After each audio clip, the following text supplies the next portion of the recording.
Hello everyone, hope you all are fine. So, our next chapter is chapter number 15, India's natural resources. If these natural resources were not there, our lives would become very uncomfortable. They are very important for all of us. India has been gifted with various natural resources. So अगर natural resources ना हो तो हम सबकी life बहुत difficult हो जाएगी और स्पेशली इंडिया को नेचर की तरफ से गिफ्ट है कि यहाँ पर बहुत सारे डिफरेंट नेचुरल रिसोर्सेज हैं. First topic is renewable resources. ये ऐसे रिसोर्सेज होते हैं जो लाइफ टाइम रहते हैं, कभी ख़त्म नहीं होते हैं. So first one is water. Fresh water is so precious that it can be called wet wealth. India gets fresh water from monsoon rains, river, lakes and ponds as well as underground water. So fresh water India को mainly rain से, rivers, lakes, ponds as well इन सब से मिलता है. और पानी एक बहुत ही प्रीशियस चीज़ है हम लोगों के लिए, इसलिए इसे वेट वेल्थ भी कहते हैं. So the most important source of India of water in India is monsoon rain. जो मेन सोर्स है वो मॉनसून रेन ही है यहाँ पे. And farmers depend on it for their crops. जो फार्मर्स है वो अपनी क्रॉप्स के लिए सीधे सीधे बारिश पे से निर्भर हैं. If the crops are poor because of less rain, अगर बारिश अगर कम होगी और अगर अच्छे से खेती बाड़ी नहीं होगी तो इसका इफेक्ट फार्मर्स पे तो पड़ता ही पड़ता है. It effects farmers and the rest of the country. और पूरी कंट्री पे भी इसका इफेक्ट पड़ता है. इससे हमें लेस राइस, लेंटिल्स, वेजिटेबल्स और other food crops are available for people to eat. और अगर क्रॉप्स अच्छे से नहीं हो पाएंगी ग्रो तो इससे क्या होगा, हम लोगों को भी जो फूड आइटम्स अवेलेबल होंगी वो बहुत कम मात्रा में होंगी. India has many rivers. Some have dams like huge walls with gate. Dams जो होते हैं, बड़ी बड़ी दीवारें बनाई जाती हैं रिवर्स पे, जिनमें गेट होते हैं built across them, which help to store the river water when required. The gates are open and the water is released. This water is used for crops and to generate power called hydroelectric power.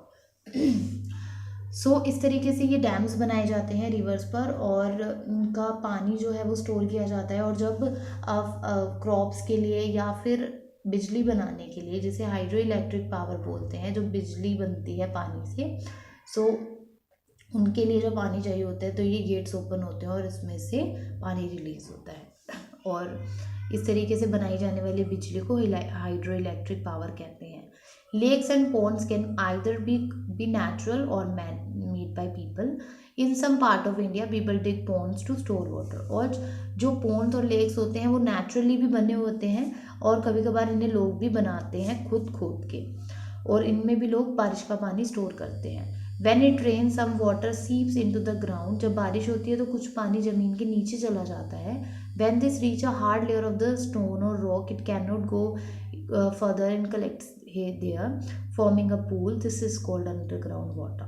So जब ये पानी ज़मीन के नीचे चला जाता है और इतना डीप में चला जाता है कि वहाँ पे पत्थर आ जाते हैं और उससे आगे वो पानी नहीं जा सकता, तब वो पानी वो वहीं स्टोर हो जाता है और एक पूल बन जाता है जिसको अंडरग्राउंड वाटर बोलते हैं. और इस पानी को बाहर निकालने के लिए underground water is brought up either by digging wells. कुएँ बनाए जाते हैं और थ्रो ट्यूबवेल से बनाया जाता है. And pump the water out. और जो वो होते हैं पंप लगाए जाते हैं या ट्यूबवेल लगाए जाते हैं जिससे वो पानी बाहर लाया जा सके. Next one is air and sunlight. Air is made up of different gases such as nitrogen, oxygen, carbon dioxide and water vapor. Plants, animals and people need air to breathe. हवा के अंदर बहुत सारी डिफरेंट गैसेस होती हैं और हवा animals को, प्लांट्स को और पीपल्स, ह्यूमन बींग्स, तो सबको ही बहुत ज़रूरी है सांस लेने के लिए. The force of moving air also help us to generate electricity through wind mill. और विंड मिल्स की सहायता से जो हवा के प्रेशर की वजह से बिजली भी बनाई जाती है जिसको विंड पावर बोलते हैं. The sun provide heat and light and is essential for the all life on earth. और सनलाइट हमारे लिए बहुत ज़रूरी है. जितनी भी हमारी अर्थ है, लिविंग बींग्स है, उनके लिए जो सनलाइट है वो बहुत ज़्यादा इम्पॉर्टेंट है. People have found a way to use sunlight to generate power. This is called solar power. और आज की टेक्नोलॉजी ने सोलर पावर का यूज़ करना स्टार्ट कर दिया है, मतलब सूरज की रोशनी से भी पावर बनाई जाती है जिसे सोलर पावर कहते हैं। Both solar and wind power are clean energies as they do not pollute the environment, और इनसे किसी भी तरीके का पॉल्यूशन नहीं होता, ये हमारे एनवायरनमेंट के लिए भी सेफ है, विंड पावर भी और सोलर पावर भी। Next is soil. Soil is the top layer of the earth surface, earth की सबसे ऊपर की लेयर को सॉइल बोलते हैं। In which plants and trees grow, जिसमें पेड़ पौधे उगते हैं। It is made of fine particles of broken down rocks and takes million of years to form. Soil is therefore very precious. जो पत्थर टूट जाते हैं, बड़े बड़े पत्थर इतने छोटे छोटे हो जाते हैं, तो उनसे मिट्टी बनती है और इसको बनने के लिए मिलियंस ऑफ ईयर्स लगते हैं, इसलिए सॉइल बहुत ही प्रीशियस है। India has various kind of soil based on the type of rocks from which they were made. So India के अंदर डिफरेंट टाइप की रॉक्स पाई जाती है, सॉइल पाई जाती है, और वो डिपेंड करती है डिफरेंट टाइप ऑफ रॉक्स पर। सो अलग अलग जगह की अलग अलग टाइप की मिट्टी होती है। First one is mountain soil. Mountain soil has a lot of gravel, मतलब कि उसमें बहुत ज़्यादा स्मॉल स्टोन्स होते हैं, and is found in the mountainous parts, और ये पहाड़ी इलाकों पे पाई जाती है ऑफ द नॉर्थ में and north eastern part of India. It is not very fertile, और ये इतनी ज़्यादा उपजाऊ नहीं होती है। Next is desert soil. Desert soil is sandy and does not hold much water. Desert soil में रेत ज़्यादा होती है, इसलिए पानी एब्जॉर्ब नहीं कर पाती, and it is found in the north eastern part of India. ये नॉर्थ वेस्टर्न पार्ट में पाई जाती है। Next one is alluvial soil is carried by the river into the plains and is extremely fertile. The great northern plains and the coastal plains have this soil.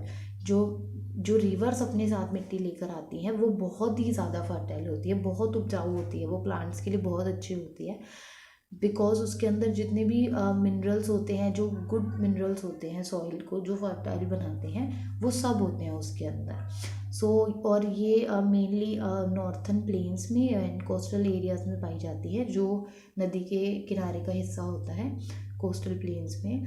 और the delta region of west Bengal also has a rich soil, और west Bengal के delta regions में भी ये पाई जाती है।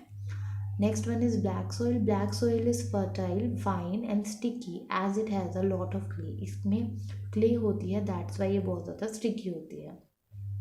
It is found in western and central India, ये वेस्टर्न एंड सेंट्रल इंडिया में पाई जाती है। Then red soil. Red soil gets its name because of the red iron chemical in the soil. इसके अंदर ये केमिकल होता है जिसकी वजह से वो रेड कलर की नज़र आती है। It is found mainly in the Deccan plateau and in some part of the north east में पाई जाती है ये। And the red soil found in valleys और plain is fertile, otherwise the soil is not fertile. और जब ये valley और प्लेन्स में पाई जाती है जहाँ, वहाँ ये उपजाऊ होती है, अदरवाइज ये बिल्कुल उपजाऊ नहीं होती है।